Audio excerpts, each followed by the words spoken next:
What up, folks? I'm back once again doing another video game review, and I'm reviewing the game Bugsy and the Claws Encounter of the Third Kind for the Super Nintendo and Sega Genesis and PC by Accolade. And the title of the game, practically the latter half, is like a play on words in relation to the movie classic Close Encounter of the Third Kind. And it's based off the title. This game, it has some humor in it. You're not supposed to take yourself too seriously and everything. And the plot of this particular game is that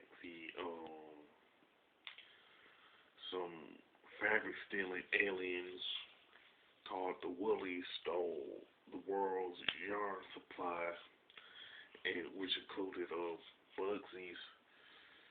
Now he's on a mission to get all the yarn supply back, and it kind of reminds me of Earthworm Jim in terms of the humor, not taking itself seriously. You know what I'm saying? But I'll get to that later in the video. Now, Bugsy, also based on the title, it's also a cat in the plot. Also, you know what I'm saying. Now, this game has pretty much 6 areas in it, divided up into 16 stages, and you pretty much collect green, purple, red, and yellow balls of yarn through the course of the game, and you collect different items that's like one-ups and two-ups that's represented by shirts, also t-shirts. That they also get continues, AT&T crates and stuff like that. Plus there's no weapons for you to use, but the only thing you can have for offense is like jumping on enemies' heads. Now it's not a bad way, not a bad thing to do, but it should have had more weapons in it. You know what I'm saying? And plus you have you face enemies like electric eels, ducks, sand sharks throughout the course of the game. You know, of course, you have to avoid hazards like water, spikes, manhole covers, stuff like that.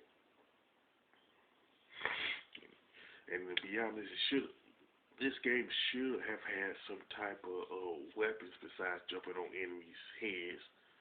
But it's like, just pick any game. It could be Super Mario, Castlevania.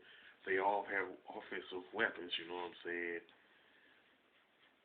And this one, for some reason, Accolade didn't include any weapons for Bugsy to use for some reason. But speaking of Bugsy, this dude's voice will get on your nerve really easy. Not real easy, but it's pretty much rare seeing that you play the game real quick. You know what I'm saying? Now the graphics and level design are really decent to use. Like this part of it is like well made. I do like the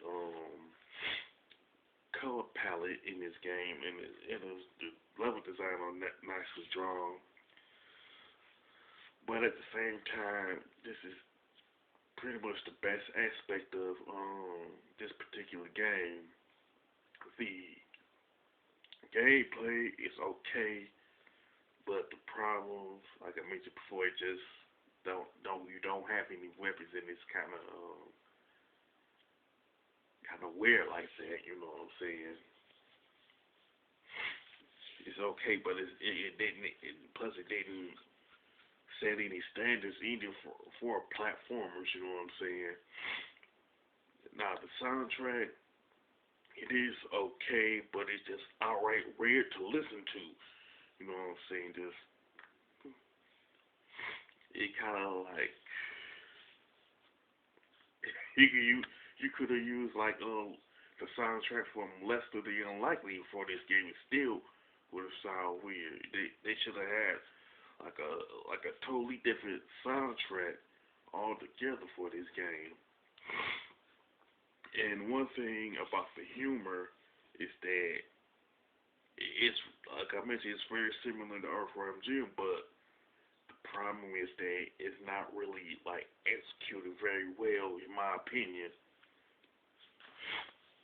Just like with Earthworm Jim, this just it was like crazy, like kind of out there, but like the humor in this Bugsy game is like mediocre at best. You know what I'm saying? Just wasn't executed very well. It's just overall Bugsy in the Close Encounter of the Furry Kind and the Fur Kind is pretty much a mediocre game at best. And they should have spent more time making fixing like the bugs and stuff before actually releasing it. You know what I'm saying? Now, I only recommend it to gamers who do walkthroughs on their YouTube channels or do like a playthrough on Twitch and stuff. But other than that, I'll say there's other better games to play on Super Nintendo and Sega Genesis. And on PC in terms of like platformers and stuff. Now, as far as the score, I would pretty much give it a 5 out of 10. You know what I'm saying?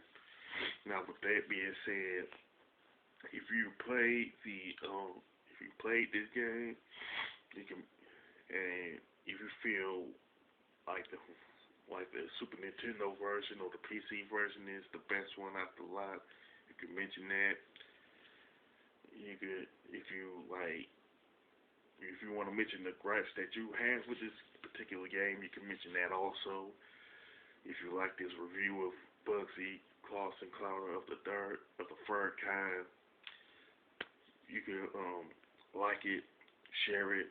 You know what I'm saying? And don't forget to subscribe. This is your boy Big Metroid Fan 12 signing off.